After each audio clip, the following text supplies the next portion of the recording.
Look out, baby, 'cause here I come. I'm bringing you a love true, so get ready, get ready. And I'm gonna make you love too, so get ready, get ready, 'cause here I come. Get ready, 'cause here I come. I'm on the way. Get ready, 'cause here I come. If you wanna play hide and seek with my love, let me remind you, it's alright. The love you're gonna miss in the time it's gonna take to find you, yeah.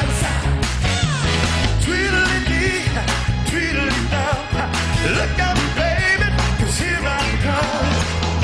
I'm bringing you love true, so get ready, get ready. I'm gonna make you love too, so get ready. Here I come, ready, 'cause here I come. I'm on my way, ready, 'cause here I come. Woo!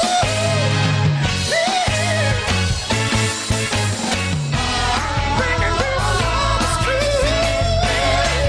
Get ready. So get ready. Get ready, 'cause here I come. Get ready, 'cause here I come. On my way. Get ready, 'cause here I come. Ready, ready or not, 'cause here we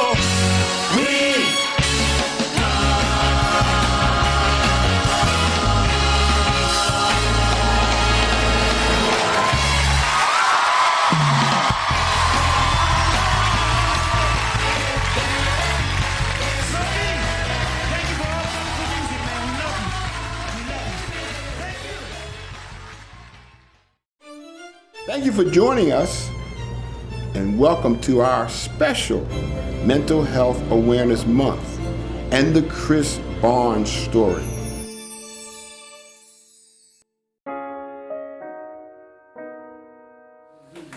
I've been through countless. My mental comes as my disease. I know I am crazy with the disease, but somebody surrounds us. Wow. What's your name? Come here. Come here.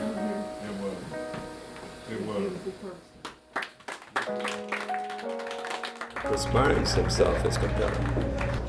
And his story and focus on mental health is compelling because of the issue that mental health has nationwide. A lot of people don't know his history when it came to music, entertainment, how he structured his businesses. He was a pioneer. If people were writing about, him today and about what he succeeded, they would be talking about Bill Gates. They would be talking about a lot of great men. 1979. I'll never forget that year. The reason why? The Zanzibar. And one of the reasons why I'm even doing this interview is because he has a special talent that the average person doesn't have. He has a uniqueness about him and a focus about him that inspires me. He was young, I was older than him, but he was a genius. The first time I met Chris, which was inside the cell, he said to me, "We're going places."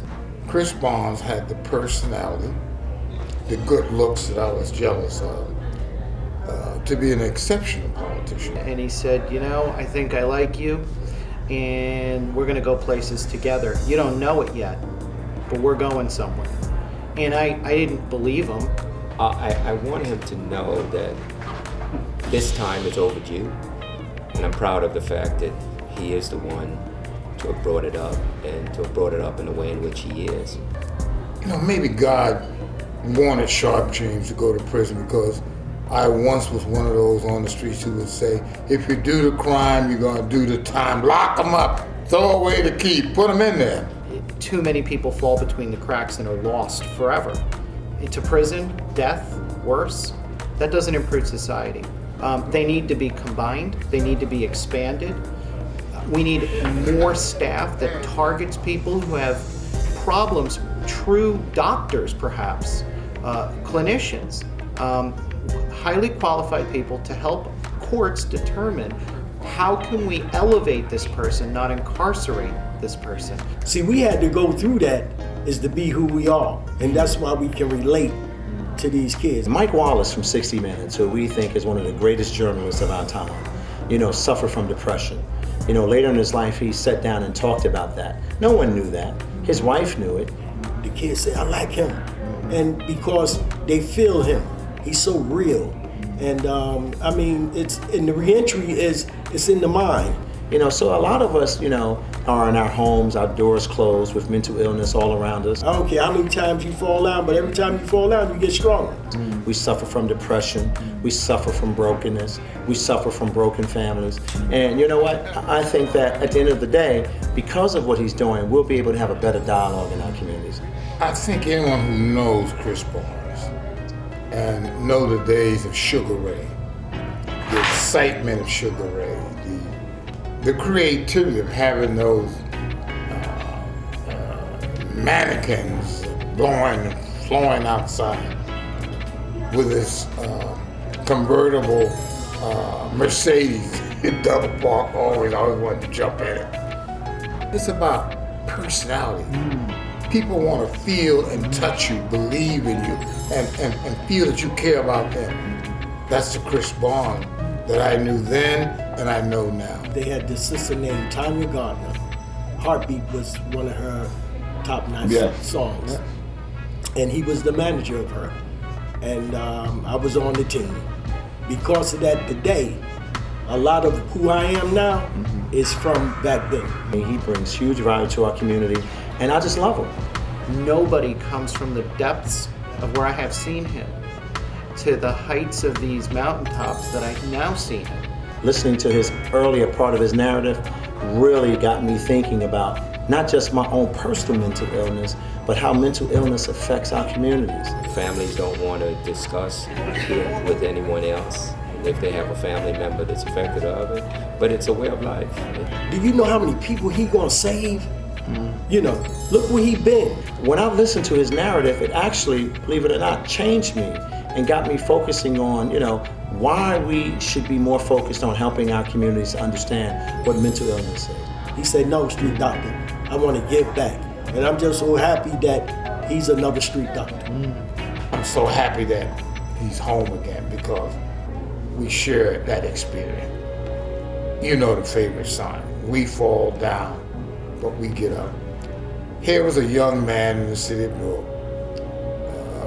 I call him the nightlife of Newark, making Newark a destination city, again, referring back to Sugar Ray. We all can fall upon hard times. We all can fall down. He goes in, serves his time, takes treatment, he gets up, we fall down, we get up. He comes back to the community and he wants to give something back to the community. I think that's a great story and a great role model for our young people to see that. We don't want you to make the mistake in the first place, we hope. But this is a capitalistic society. This is a society that every day you're under pressure. So anyone at any time might fall down. But through the grace of God, they rise again. They come back to that community. They want to contribute. They want to give something back. They want to stop other young men and women from even having that first fall. That's a great story, and that's why I'm so supportive of Chris Barnes. I'm so excited about the activities he's involved in. I'm so excited that he wants to mentor young people.